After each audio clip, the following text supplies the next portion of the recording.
Hi, my name is Amber, and I have Alea with me here. She's going to help me with the verse today. Yep.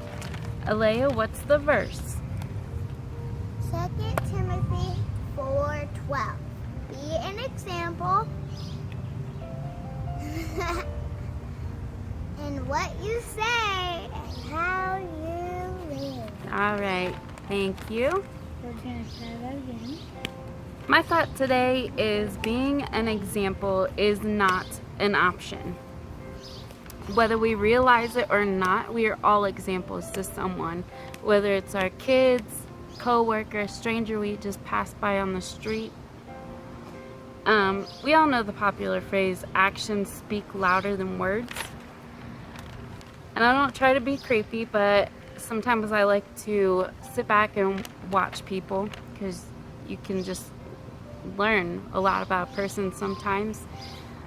There are times when watching a person, they may do something that may inspire you, or the total opposite, where they do or say something that shows their true self.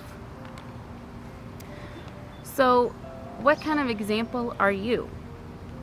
Would your words lead someone to God if they were listening without you knowing? Are you a godly example or a hypocritical one like the Pharisees in the Bible, only reading your Bible and praying in places where it's visible to people? We need to always set a good example, because we never know who might be watching us, and even if no one is watching us. The Bible tells us that the Father sees everything in secret, so God is always watching us. We as humans, we aren't perfect. We mess up and make mistakes. And He doesn't expect us to be perfect. But He does expect us to live up to His standards and live godly lives to the best of our abilities. Jesus tells us to be like little children. And one thing about little children is they love to learn and soak up as much information as they can. And they do that by watching their parents or any other adults they may have in their lives, and copy everything they do and say. And the same works spiritually.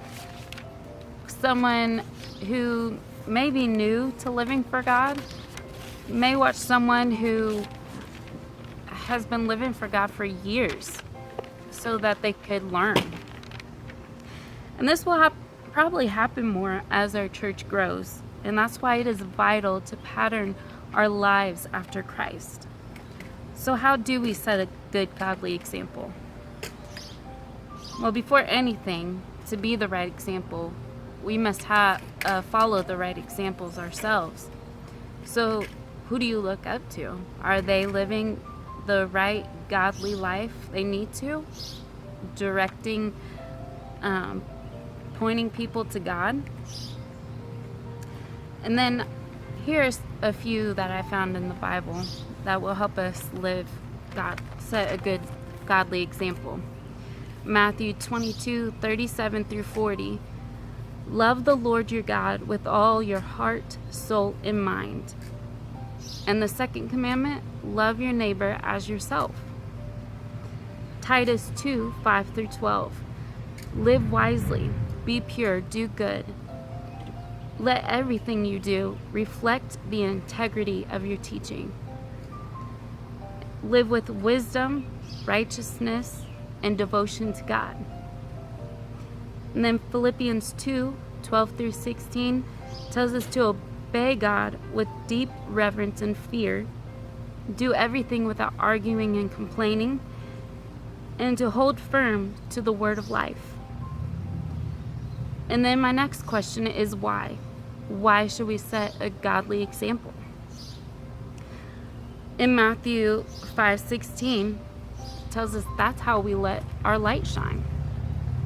1 Peter 5:3 and 4, we will receive a crown of never-ending glory and honor at Christ's return.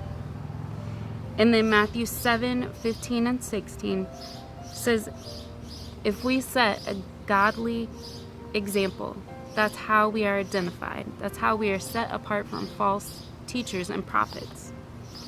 So today, look over your life. Make sure you're following the right examples, and make sure you're being the godly example we are commanded to be that points people to God. And ask God to help you to always be that good, godly example, no matter where you are and no matter who may be watching, even if it is just God.